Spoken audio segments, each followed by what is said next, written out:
Capítulo 7. A sombra quer saber por quê. À primeira vista, o amor e o ódio podem ser apenas uma ilusão. Ninguém ama ou odeia antes da convivência. Certamente, o ódio foi emanado com latência por Napoleão durante as sessões de tortura a que era submetido pelo trio sádico que lhe batia para elevar a autoestima e a autoconfiança do amigo gordo. Convivência. Esse foi o fator que transformou o ódio em amor entre dois inimigos. Agora eram unha e carne.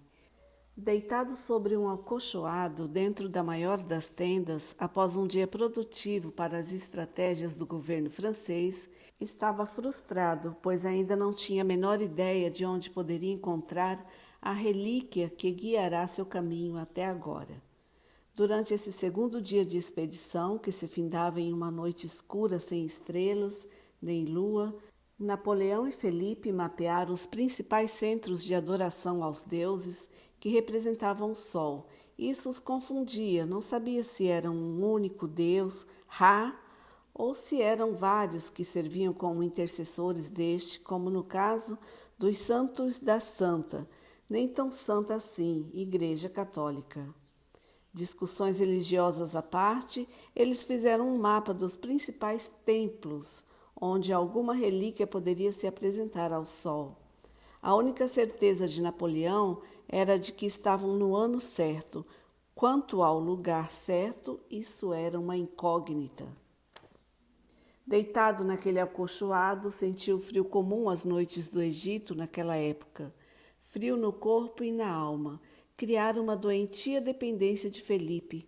Rolou de um lado para o outro, mas sentia-se atordoado demais para se permitir que fosse assaltado pelo sono. Não hesitou. Levantou-se e foi até a tenda onde dormia Felipe.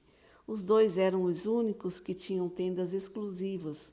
Todos os outros dormiam amontoados em tendas pequenas. Aproximou-se da tenda. Cochichou. Felipe! Felipe! Felipe dormia. Felipe, acorda! Felipe não acordou. Pensou em voltar para sua tenda, mas o frio que sentia lhe causava medo da eternidade que poderia ser a noite se não conseguisse dormir. Não teve dúvidas. Entrou silenciosamente pela tenda, tropeçou em uma escrivania, levantou a mão à cabeça, murmurou maldições ao móvel. Felipe não acordou, tinha o sono pesado.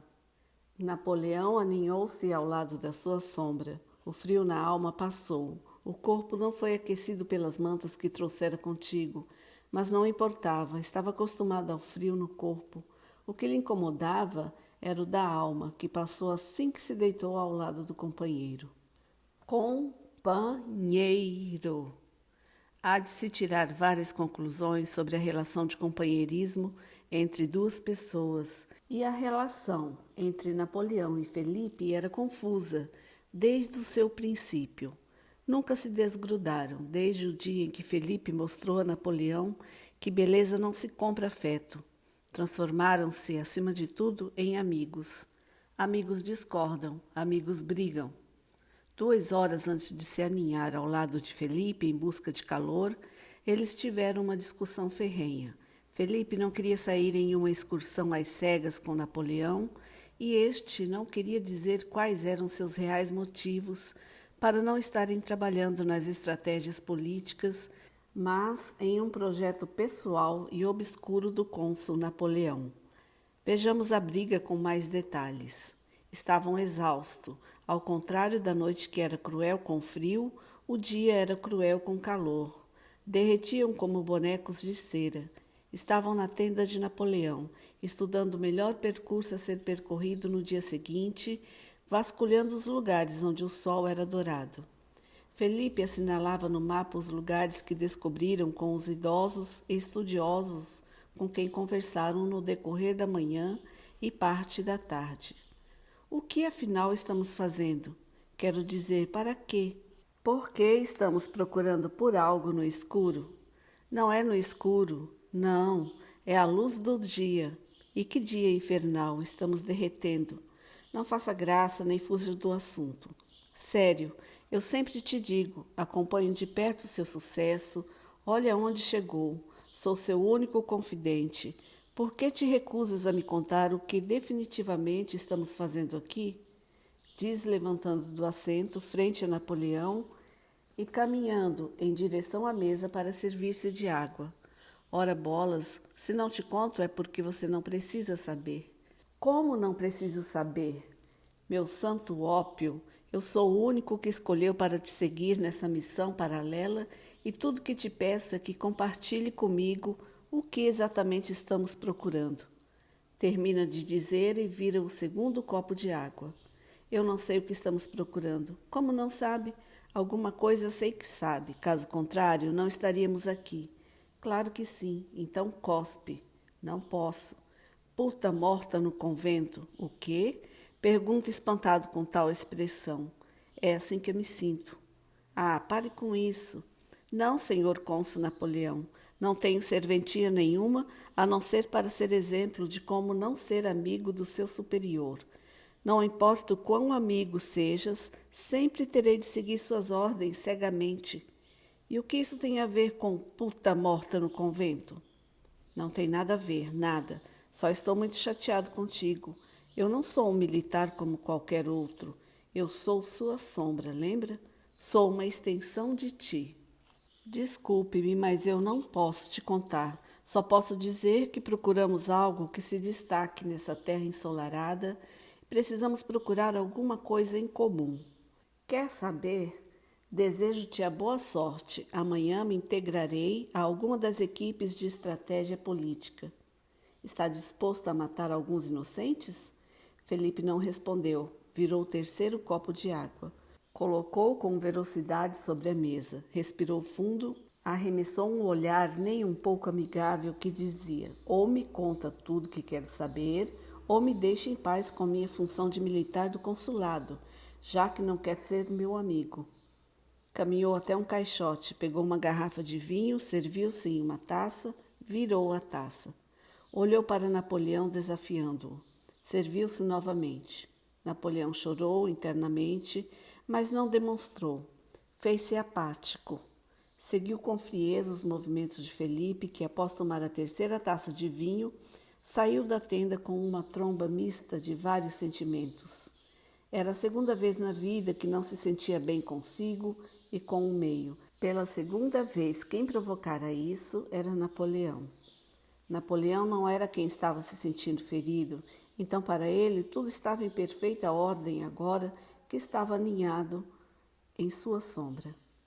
Refletiu sobre aquele instante e não viu nada demais em um homem de sua estirpe e posição política ser totalmente dependente de alguém. As pálpebras pesaram. Dormiu. Capítulo 8. O calcanhar de Napoleão. Herói ou ninguém? Quem você será quando contarem sua história?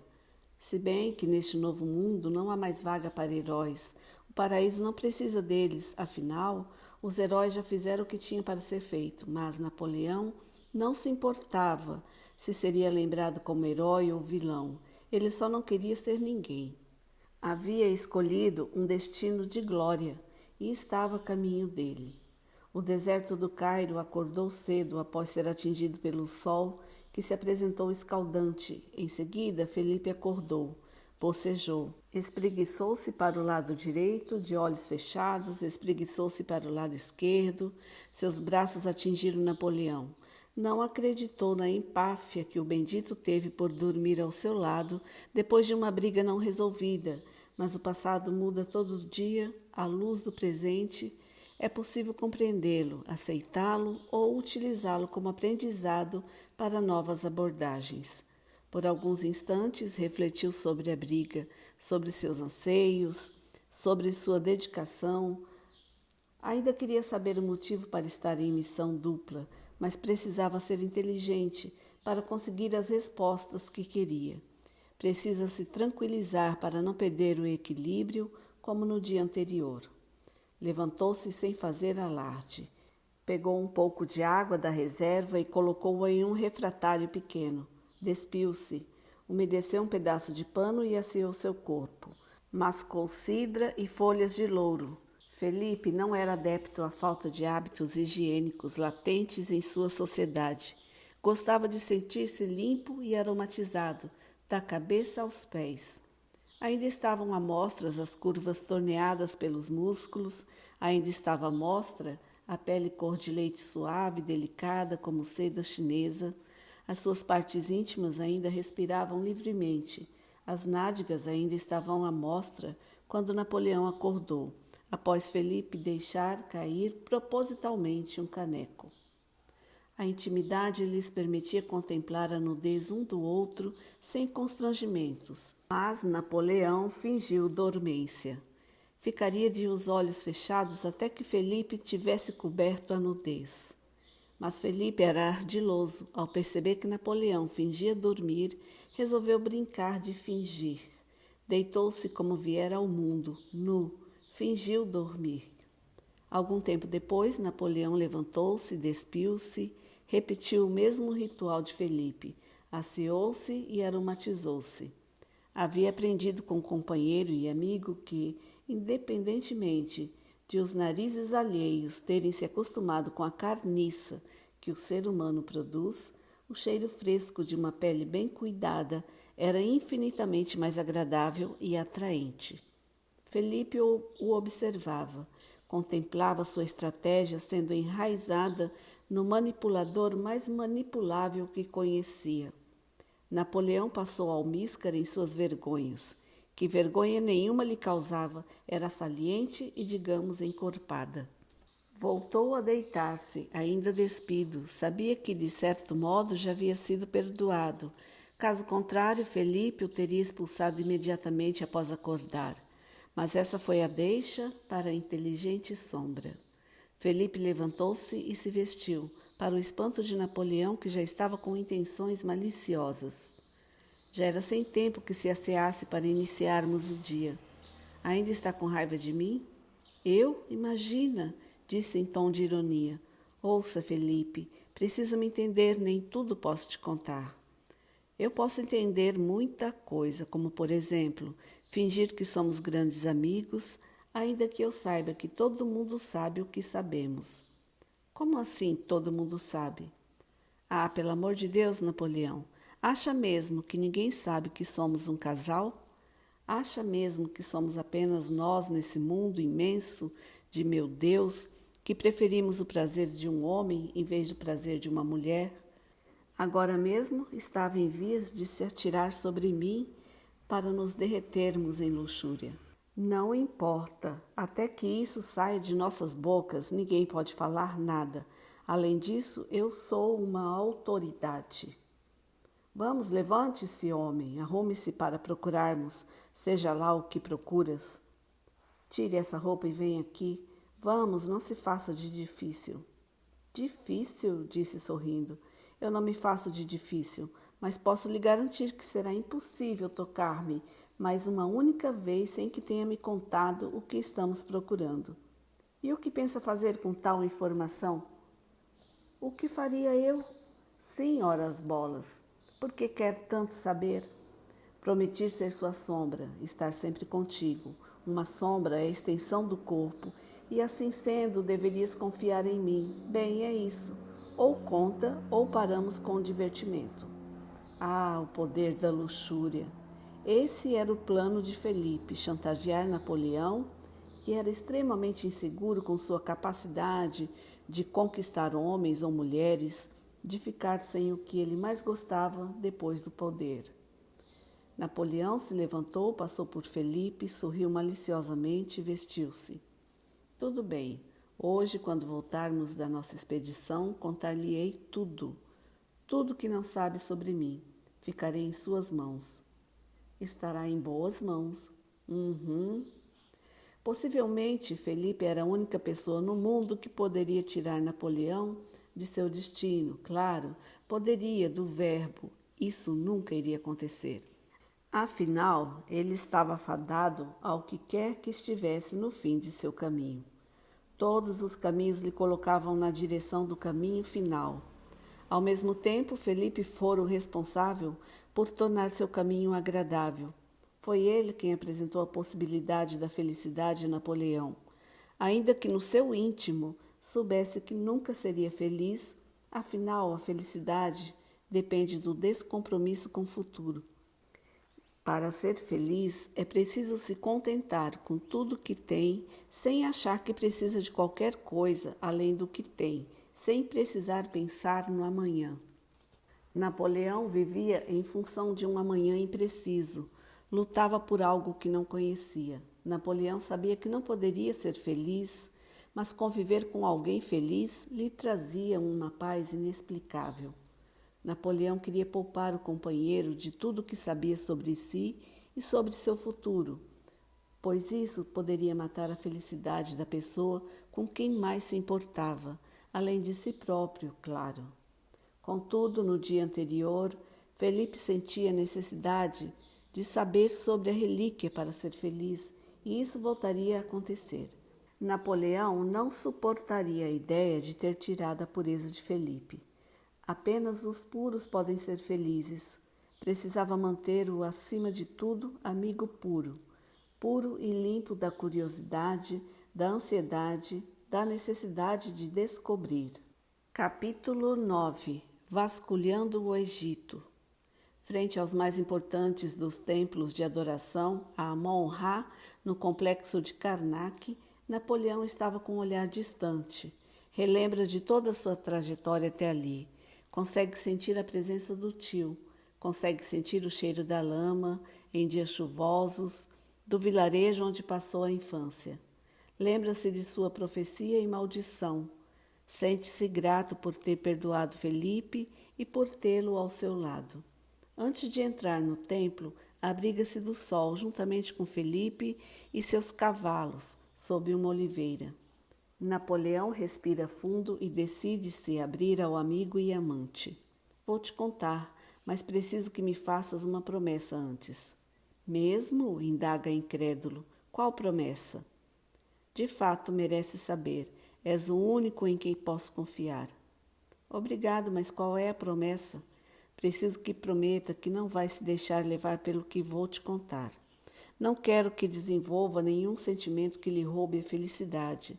Assim como a curiosidade por saber o que procuramos a roubou de ti ontem.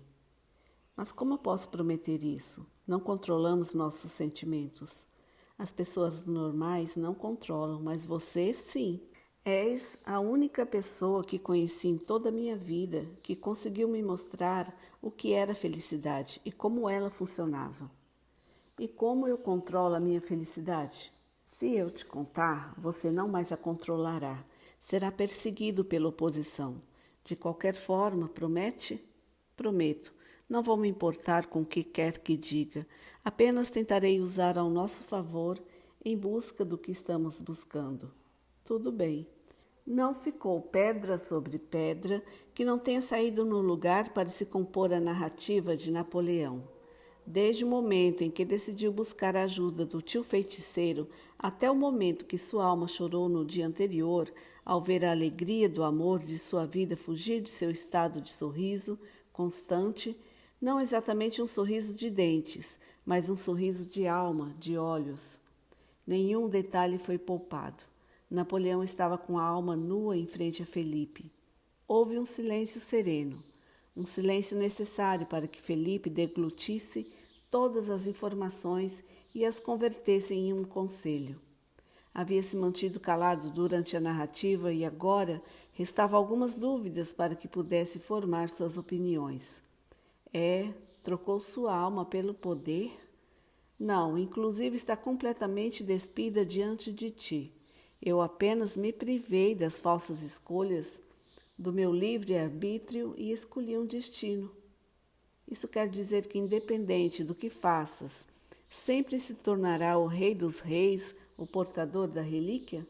Não. Como não? Estou destinado ao poder. Basta perceber que hoje sou um dos cônsules da França. Sim, claro, então, há uma condicional para que me torne esse rei dos reis que você disse. É encontrar a relíquia. Isso. Sabe que eu sempre me perguntei o que te fez nos enfrentar naquele dia? Mas por essa história eu realmente não esperava.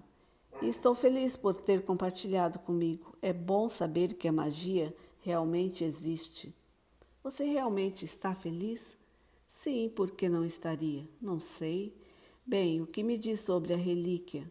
A princípio, nada, mas eventualmente pensarei em alguma coisa. Mas você vai ficar pensando nisso para tentar encontrar uma luz para encontrarmos? Não, óbvio que não. Sabe que não faço isso. Mas ontem foi o que fizestes. Tudo aconteceu por um motivo, principalmente no seu caso, que tudo que acontece na sua vida para te conduzir a um poder sempre maior do que o poder acumulado. Isso certamente influencia as pessoas à sua volta, como no caso de ontem. Certo, de novo. Vamos procurar uma relíquia? Disse levantando. Claro, vamos lá, Sombra. A propósito, eu também começaria pelo Egito. Tratando-se de sol, aqui é sempre a melhor pedida, no sentido literal e no religioso. Mas o sol nasce para todos, então essa relíquia pode estar em qualquer lugar. Ou seja, estamos procurando uma agulha no palheiro. Como? Nada, só uma expressão que me veio, diz subindo em seu cavalo. Diz após também subir em seu cavalo. O que foi? Nada. Só pensei que na nossa história você seria o cara do ora bolas e eu o cara das expressões. Os dois sorriem e seguem em direção ao templo de Amon-Ra. Mas você não tem feito muitas expressões. Além disso, elas são meio estranhas, né? Não, claro que não. São ótimas. Ah, sim, claro. Puta morta no convento foi seu auge, diz sorrindo e gongando o amigo. Verdade, foi horrível. E se um dia contarem nossa história, claro que serás o personagem mais interessante. Não sou o personagem mais interessante. Nós dois empatamos no quesito ser ou não interessante. Mas sou o protagonista, pois eu era a vítima que passou pela superação, e tu o coadjuvante, que era vilão e se converteu ao bem. Será que realmente contarão nossa história? Eu governo a França, meu caro. Não é possível que me esqueçam. Sou bonito, diz imitando um afeminado. Você é meu braço direito, minha sombra. Impossível que não cante canções em louvor do homem que trouxe paz ao coração de Napoleão. Mas na dúvida, vamos encontrar logo essa relíquia para garantir isso. Nosso nome na história. Fala viajando em livros e livros cujo tema central é a sombra de Napoleão. Tanto faz, diz saindo do transe. Quem se importa com o futuro que sequer poderá ver? Nenhum homem contempla sua glória, pois ela só vem com a morte. Aí está ele de volta. Sigamos. Com sorte, nossa busca acaba hoje. Seguiram pelo deserto rumo ao templo de Amon-Ra, o primeiro lugar a ser vasculhado. Encontraram um oásis no caminho, fizeram uma parada para aliviarem a sede e reencherem o cantil com água e seguiram viagem. Ao chegarem, Felipe ficou impactado com a imponência do templo. Centenas de pessoas estavam fazendo excursão. Algumas pessoas estavam pela fé, outras apenas para conhecer e sentir a energia do lugar. Era fato, independente do credo, ninguém poderia dizer que aquele lugar não emanava uma energia que recarregava a alma. Mas não estavam ali para recarregarem a alma. A imponência do lugar fez Felipe questionar se conseguiriam buscar por todo lugar antes de o sol descansar e a lua congelar o templo. Contou 7 colunas gigantes, não pôde mensurar a altura. Só pôde imaginar que, se as colunas eram tão grandes, o templo seria uma prova de condicionamento físico. Por sorte, ele estava muito bem preparado para a prova. Acha que conseguiremos procurar por todos os lugares desse templo? Precisamos. Para isso, vamos parar de conversar e começar a procurar. Vamos seguir a estratégia de procurar todo o canto, até mesmo nas catatumbas excêntricas. Além de perguntar para os visitantes se sabem algo sobre uma relíquia que tenha se apresentado ao sol. Ao pôr do sol, encontrar-nos-emos aqui na entrada. Combinado. Separaram-se. Felipe seguiu pela esquerda e Napoleão pela direita. Napoleão usou sua astúcia para entrar nos lugares proibidos. Felipe usou seu charme para questionar as pessoas sobre ocorridos estranhos e sobrenaturais. O problema é que estava em um templo. Todo mundo dizia ter alguma experiência sobrenatural com o lugar. Eu até fiquei tendencioso a escrever os passos dos nossos 2 personagens no grande templo de Amon-Ra. Mas notei que a narrativa está em demasia, girando em torno do antagonista. Corro o risco de humanizá-los demais e esse não é o objetivo. Quero que você, leitor, em qualquer momento do futuro, quando lerdes, possa conhecer seu passado, mas não desejo que tenhas afeição pelo antagonista. Se bem que acho que até eu tenho uma certa afeição a ele. Ao findar o dia, se encontraram de mãos vazias. Quase congelaram ao voltar para o acampamento. Durante a viagem de quase 2 horas, conversaram sobre o que aconteceu durante a busca que fizeram. Decidiram terceirizar a busca. Dariam aos líderes de cada tropa e que retornassem exitosos em suas missões a nova missão de procurar em cada canto do Egito pela relíquia. Sim, mas como descreveremos essa relíquia para os militares, se nem nós sabemos como ela é? Pergunta Felipe batendo o queixo, pois não lembraram de carregar agasalhos para o retorno ao acampamento. Daremos a eles o que precisam saber. E o que é? Que precisam encontrar uma relíquia que tenha se apresentado ao sol neste ano. Essa profecia é tão vaga. Eu sei, mas é tudo que temos. Sinceramente, creio que a obviedade desse lugar faz com que não seja aqui onde devemos procurar. Mas a relíquia vai se apresentar ao sol neste ano. Está aí outra coisa. O quê? Uma hora tratamos essa relíquia no passado, como se ela já tivesse se apresentado ao sol. Outra hora, como agora, tu a trata no futuro, se ela ainda não tiver se apresentado. Você tem razão. Bem, vamos falar com as tropas. Qualquer coisa, assim que tiverem ocupado as terras do Egito para utilizarmos este território como plataforma, a partir de onde avançaremos para a Índia, onde, com o apoio de forças locais, atacaremos o domínio britânico da região, que é nosso objetivo oficial aqui. Partiremos para casa. O bom é que, de certo, em 2 ou 3 dias, os militares já terão se espalhado por todo lugar nesse inferno. Assim poderão investigar o que tu precisas. Sim, vai dar tudo certo. Ao chegarem à tenda, estavam famintos, se alimentaram de pão e vinho, já que não tinham forças nem coragens para acender o fogo para cozer algum guisado. O acampamento estava praticamente vazio. Além dos 2, havia alguns militares protegendo os pertences. Os 2 estavam livres para se amar. Por 2 dias procuraram nas redondezas do Cairo, sem êxito. Começaram a chegar os líderes das tropas. Conforme chegavam, já recebiam a nova missão e retornavam aos seus postos. Os pensamentos de Napoleão o deixavam com semblante deprimido, decepcionado, triste. Estava frente a uma pirâmide, despede-se do Egito com as mãos abanando. Felipe se aproxima e o desperta para a realidade. Napoleão, precisamos seguir. Sim, estava pensando aqui se realmente as tropas procuraram direito.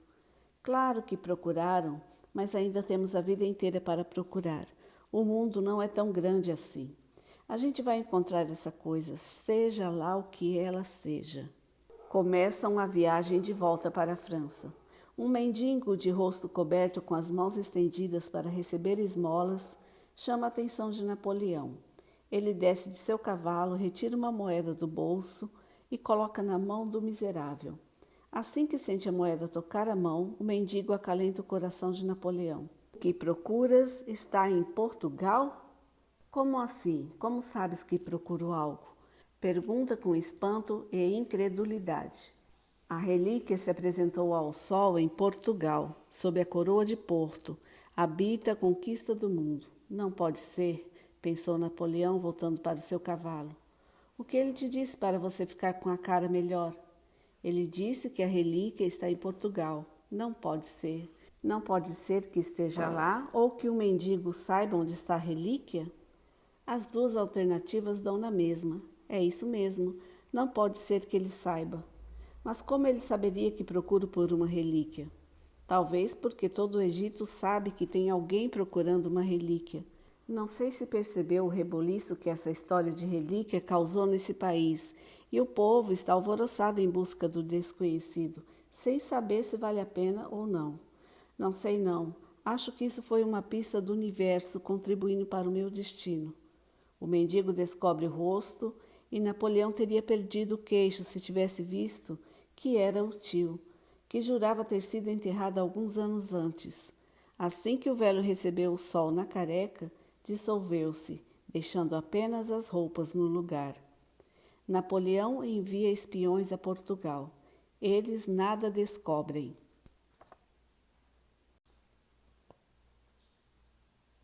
Capítulo 10. Um travesso convicto. Finalmente, caro leitor, finalmente vamos nos concentrar em nosso protagonista. Apesar da demora, fora preciso que conhecesse o antagonista para não tirar conclusões precipitadas ao longo do que ainda está a ser narrado. Você já percebeu pelo nascimento que Pedro de Alcântara, Francisco Antônio, João Carlos, Xavier de Paula, Miguel, Rafael, Joaquim, José, Gonzaga, Pascoal, Cipriano, Serafim, ou simplesmente Pedro ou Pedrinho, é um serzinho bem difícil. Basta lembrarmos que para ele nascer, quase que a mãe morreu. Durante o tempo em que foi simplesmente um bebê, era o bebê mais agradável e fofo que se poderia conhecer.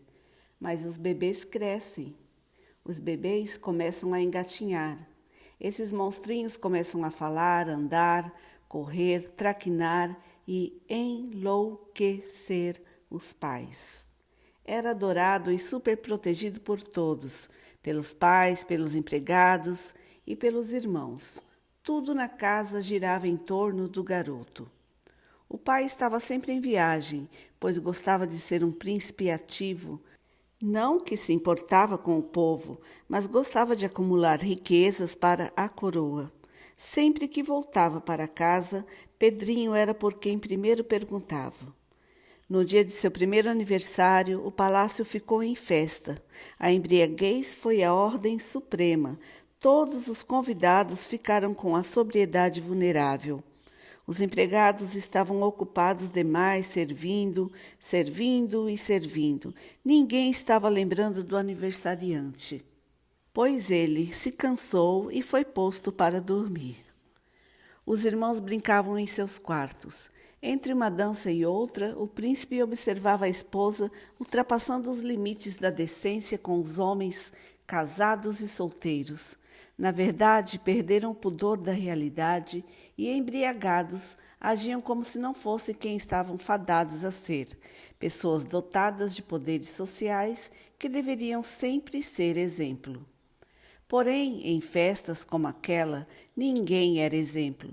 Em festas como aquela, as máscaras caíam e a depravação aprisionada nas pobres almas daquelas ricas pessoas caíam e elas se davam ao luxo de serem elas mesmas. Humanas, cheias de desejos, cheias de erros, hipócritas. Em síntese, ser humano é ser um animal com consciência, o que não quer dizer que, por ser humano, dotado de consciência, viva de acordo com as próprias regras.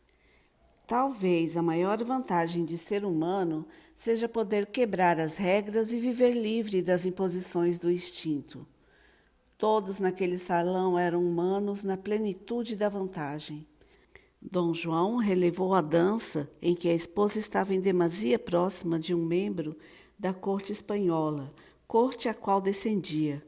Relevou quando a esposa deu um tapa nas nádegas do esplêndido marquês albino do Reino Unido, mas quando a depravada se atracou às forças em um canto com um servo, ele perdeu a cabeça.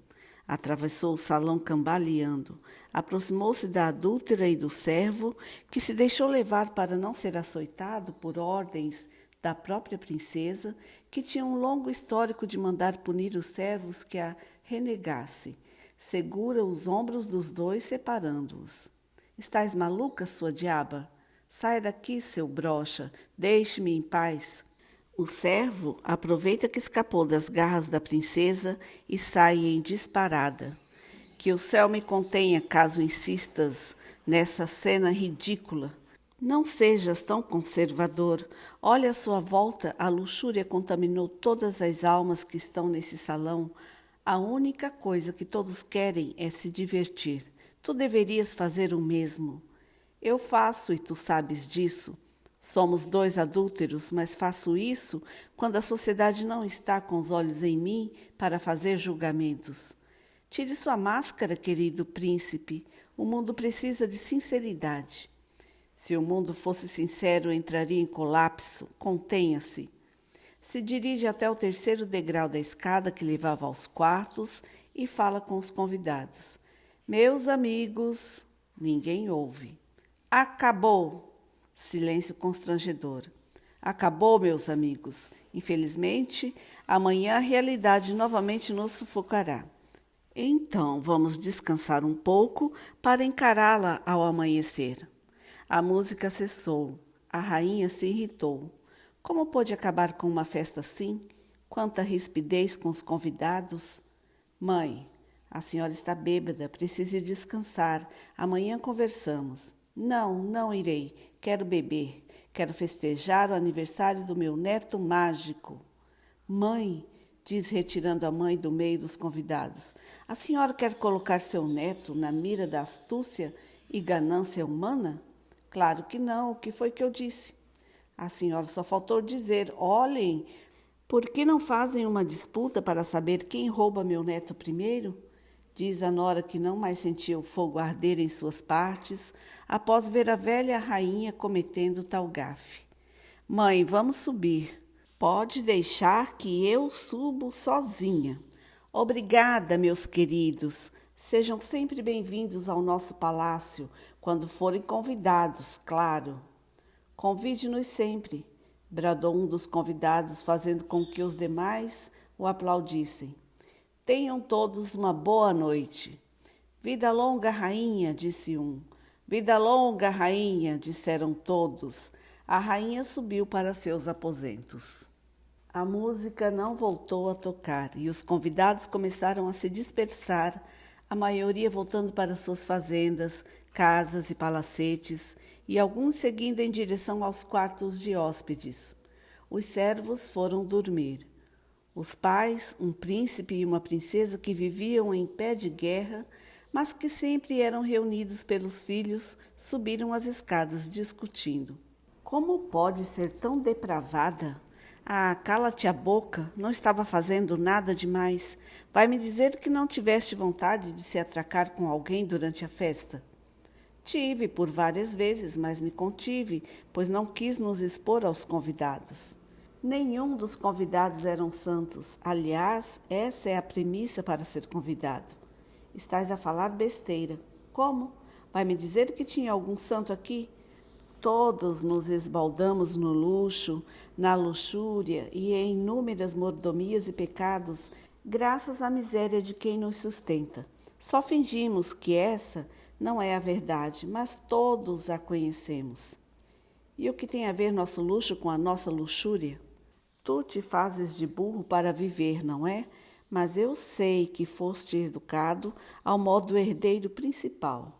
Não és um mentecapto ou um despreparado. Sabes bem do que falo. Quer saber? Diz colocando o pé no último degrau. Vamos parar com essa conversa. Não queremos acordar nosso filho. Fuja da discussão como um covarde. Ah, mulher, veja se me morre. Nem brinque com isso, nem ouse morrer antes de me deixar um reino de herança. Nem tenha o desplante de fingir que não és uma Maria reinado.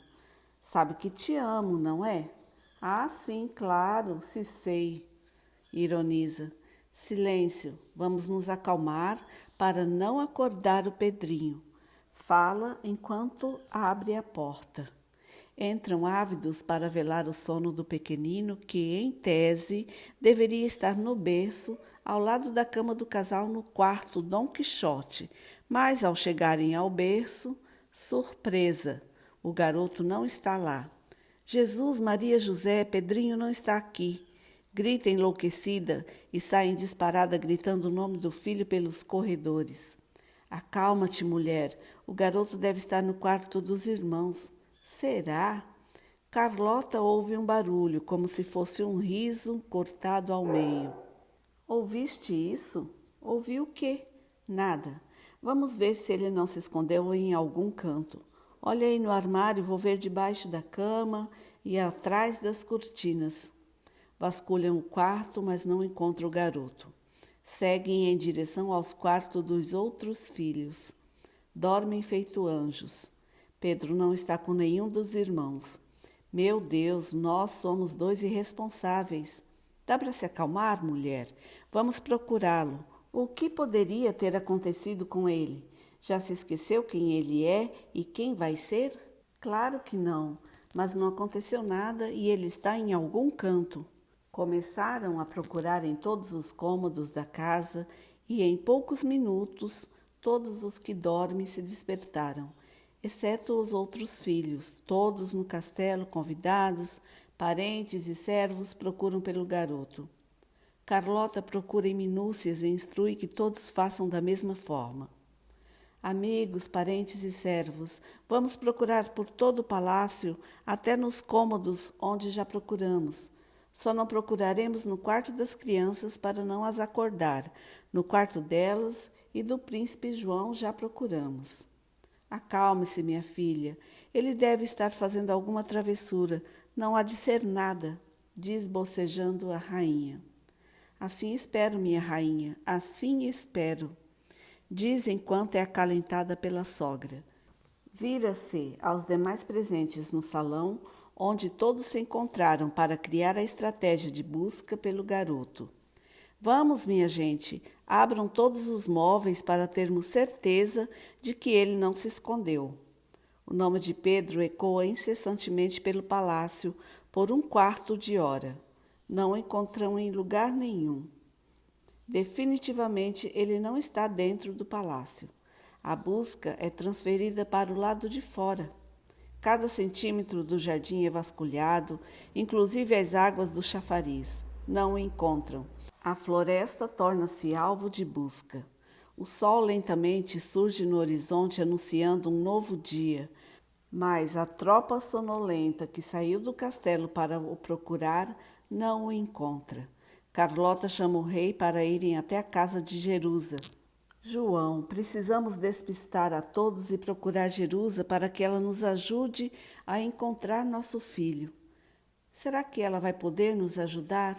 Ela pode tudo ou quase tudo, é uma bruxa? Do bem, mas bruxa. Não sei não. Diz descrente de que nessa situação a bruxa possa ajudar. Qual o seu problema? Homens não enxergam um palmo à frente do nariz. Já se esqueceu de que ela foi quem nos guiou até aqui ilesos de todos os ataques que sofremos? De que foi ela que nos alertou sobre os poderes de Pedro? Aliás, acho que esse sumiço tem a ver com os poderes dele. Vamos! Mas e se nos seguirem e encontrarem Jerusa em plena atividade e quererem matá-la? Deixe que nos sigam. Sua mãe é rainha, pode fazer o que quiser, matar e salvar quem bem entender. Certo, vamos. Por via das dúvidas, diz olhando para os guardas que o seguem, é melhor que despistemos todos para proteger as atividades de Jerusa. Pode deixar comigo. O príncipe caminha em direção aos guardas reais e pede que eles voltem para o palácio e digam para a rainha que os príncipes acreditam que Jerusa pode ter a solução. Quem é Jerusa, Vossa Alteza? Sem perguntas, imprestável. Vá e leve consigo os demais. Mas, Vossa Alteza, não podemos deixá-lo desprotegido. Eu só quero ter sossego enquanto procuro pelo meu filho. Vão, saiam, ou os demito. Mas, Alteza, sem mais nem menos, saiam. Os guardas sumiram por entre as árvores. Ao longe, o príncipe João pode ver os escravos, tios e amigos se espalhando pela floresta, gritando pelo nome do pequenino. O príncipe João e a princesa Carlota tomam o caminho da casa de Jerusa. Seguem por um carreador de 1/4 de hora de caminhada. Ao findar o carreador, há 2 ipês floridos. Quem olha para o vão entre os 2 ipês não pode ver nada além de floresta densa.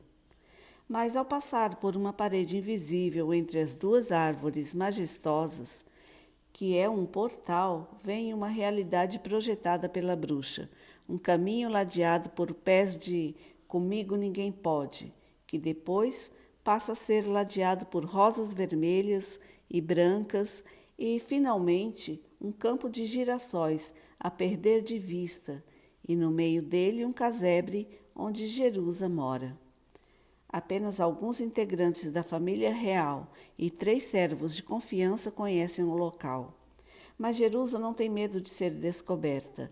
Apenas pessoas que a conhecem e querem encontrá-la pacificamente podem ver a realidade além dos ipês. Essa é a premissa do feitiço que protege o caminho até sua casa. Mas todo cuidado é pouco quando se trata de proteger uma bruxa. Os príncipes estão sempre atentos para terem certeza de que não estão sendo seguidos. Ao chegarem ao casebre, meia hora havia se passado desde que enviaram os guardas para o palácio. Antes de baterem na porta, Jerusa abriu, recebendo os amigos com um largo sorriso. A porta da casa é um segundo portal. Ao passar por ele, um lugar mágico se apresenta. O paraíso particular de Jerusa já era conhecido pelos príncipes, mas todas as vezes que entravam, ali se surpreendiam. Sempre havia algo novo para ser observado. Toda a estrutura era da imensa morada, infinitamente maior do que por fora se apresentava. Era feita de vegetação entrelaçada com flores de todas as cores, pendendo das paredes cobertas de folhagens. Além da sala de entrada, onde bichinhos e borboletas brincavam, corredores a perder de vista, escondia portas. Em cada uma delas uma surpresa. Os príncipes não sabiam como a bruxa amiga dava conta de os proteger e ainda cuidar de tudo que tinha em sua casa. Jerusa cuidava de tudo que estava em cada um daqueles quartos, mas ninguém sabia o que tinha neles. Dessa vez, a aflição não permitiu que o casal real pudesse descobrir nada de novo na casa de Jerusa. Apenas seguiram o fluxo. Olha quem desceu do trono para me visitar. Os príncipes riram desconcertados. Entrem, sentem-se, diz, indicando um sofá cheio de pequenas folhas, como samambaias com flores pontudas. Ao se sentarem os príncipes, as folhagens e flores se achatam como uma estampa em tecido. Nada como o sumiço de um filho para fazer vocês me darem a honra de uma visita, não é? Como você sabe, deixa para lá, você sempre sabe de tudo, diz Carlota Joaquina. Não sei de tudo, mas de uma parte do todo tenho acesso, diz sorrindo docemente. É por isso que viemos a ti. Estamos aflitos com o sumiço de nosso filho. Ah, não se preocupem, ele está bem. Você sabe onde ele está, minha amiga? Ele está no castelo, Carlota. Não pode ser, reviramos o castelo, eu, Carlota e todos que lá iriam pernoitar. Ele se divertiu durante todo esse tempo que vocês o procuraram. Mas como se divertiu? Questiona Carlota. Ele é uma criança de 1 ano de idade e não teria astúcia de passar um trote em nós, pondera o príncipe, descrendo do que a bruxa diz. Meus caros, desde quando a naturalidade se aplica ao nosso pequenino? Ainda assim, ele se escondeu de nós de forma consciente e se divertiu com o nosso desespero? Exatamente, Carlota. Vocês precisam aprender a lidar com ele. Parece até que não o conhecem. Claro que o conhecemos, só que as obrigações de príncipes não são tão fáceis. E isso inclui discussões e acusações e promiscuidade? Sem julgamento, Jerusa, corta o assunto a princesa. Como você sabe tudo isso sobre nós? Mas não pediram a minha proteção? Para protegê-los, precisam invadir até a vossa privacidade. Então quer dizer que sabe com quem nós... Sim, meu príncipe, sei com quem todos fazem qualquer coisa, mas os dois já devem ter percebido minha discrição, não é? Isso não importa, sabemos que podemos confiar em você. Vamos direto ao assunto pelo qual viemos. Onde está nosso filho? No quarto de vocês. Impossível. Já me equivoquei alguma vez, Carlota? Não. A propósito, creio que agora chegou o momento de ir morar com vocês. Não brinca. Sim, minha amiga. O filho de vocês começou a ter noção do que pode fazer. Então, Jerusa, o que ele definitivamente fez? Lembra-se do riso preso na metade? Sim, claro, não era ele. Sim, era. Algum tempo antes de vocês chegarem ao quarto, ele estava em frente ao espelho e, após dar um espirro, deixou de ver seu reflexo. Para! Você está dizendo que nosso filho pode ficar invisível? Mais uma vez incrédulo, pergunta o príncipe. Deixe-a falar, ouça, depois perguntamos. Vai dizer que está achando isso normal? Não, diz impaciente. É lógico que isso é completamente surreal, mas o que foi normal na vida desse garoto desde seu nascimento? Isso mesmo, Carlota. Que bom que pensa assim. Vocês descobrirão muitas coisas sobre o Pedrinho. Por isso acho que essa é a hora de eu ir morar com vocês. Pediremos para reservar um quarto para você. Não será necessário, príncipe. Eu só preciso ir fazer um portal para conexão direta. Isso que significa morar com vocês. Não precisarão vir tão longe buscar ajuda. Eu não posso me ausentar desse paraíso, ele depende de mim. Esse portal é como as árvores?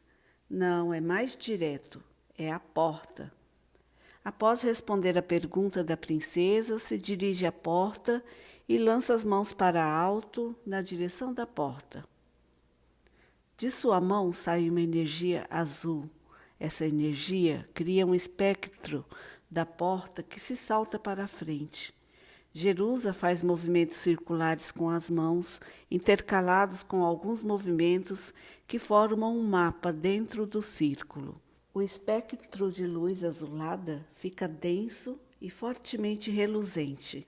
A bruxa empurra com muita força o espectro contra a porta e esse se une à mesma. Ainda há sobrado pontos luminescentes. Jerusa se vira para o casal e lhes dá as boas novas. Prontinho! Acesso direto ao quarto Dom Quixote. Vamos? Mas já assim tão rápido? Jerusa não responde, apenas sorri, abre a porta e bum! De dentro da sala de Jerusa é possível ver que, além da porta, está o quarto. Os queixos das altezas pararam nos joelhos. Jerusa faz sinal para que eles passem primeiro pelo portal. Carlota e João atravessam a porta esbanjando espanto. A primeira coisa que veem é o filho dormindo como um anjo no berço. Eles aceleram os passos e se aproximam. Carlota vai com sede para o pegar no colo, mas é repreendida por João. Não o acorde, deixe-o dormir. Está certo, estou tão feliz, diz levando a mão ao rosto. Eu sei, também estou feliz e exausto, precisamos dormir. Vou deixar vocês a sós. Não esqueçam de avisar aos que estão procurando pelo garoto. Ah, sempre que precisarem, batam na parede onde agora vem essa porta. Quando eu passar por ela, a porta sumirá. 9 batidas e eu virei até vós. Eu tenho uma pergunta, interrompe o príncipe. Sim, Alteza. Tu sempre sabes o que fazemos e quando precisamos de ti. Por que não vem ao nosso socorro, em vez de esperar que nós te chamemos? É preciso que vós tenhais o controle sobre vossas vidas. É preciso que tomem decisões para se sentirem reais. Eu sou uma exceção, não uma regra. Muito obrigada, minha amiga. Obrigada por sempre nos ajudar. Agora tu moras praticamente conosco. Diz sorrindo e empolgada. Nem posso acreditar que agora podemos contar contigo mais vezes. Não vai abusar, viu, senhor João? Adverte em tom de brincadeira. Pode deixar, pagamos-te o dobro, diz sorrindo. Como se pudesse me pagar ouro e prata, eu mesma posso fazer. Meu pagamento é ficarem bem. Ah, que me protejam. Ainda condenam bruxas por aí afora. Jerusa, fique conosco um pouco mais. Preciso cuidar de algumas coisas, já estão bem. Meu trabalho por hora acabou. Mas não terminastes de dizer o que aconteceu depois que o Pedrinho deixou de ver seu reflexo no espelho. Simples. Ele começou a andar pelo palácio fazendo travessuras. Puxou o cabelo de alguns convidados e se divertiu com eles, culpando uns aos outros. Beliscou algumas moças que, assustadas, queriam saber o que as tinham tocado. Quando se cansou, voltou para o quarto e dormiu. Mas quando ouviu as altezas entrando pela porta, se transformou em energia novamente, livre de matéria. Então quer dizer que ele não só descobriu como ficar invisível, como também dominar esse dom? Questiona aflita a mãe. Não, ele não domina, interrompe esperançoso o pai. Calma, não é um dom, é uma habilidade. Isso para ele é natural. Eu tenho o dom da magia. Ele é, de certo modo, a própria magia. De onde saiu essa habilidade tem muito mais. Imaginem o que quiserem, qualquer coisa. Um dia ele conseguirá fazer. Mas precisa se descobrir aos poucos. Não instiguem ou incentive ele a testar novas habilidades. Senhor, a cada dia 1000 regras são inseridas no manual de como lidar com esse menino. Não se preocupe, minha amiga. Estarei aqui para te ajudar. Obrigada, Jerusa. Tchauzinho. Sugiro que durmam. Vá saber o que ele vai aprontar quando acordar. Ah, deveis educá-lo e não brincar com as habilidades. Senhor, diz a princesa.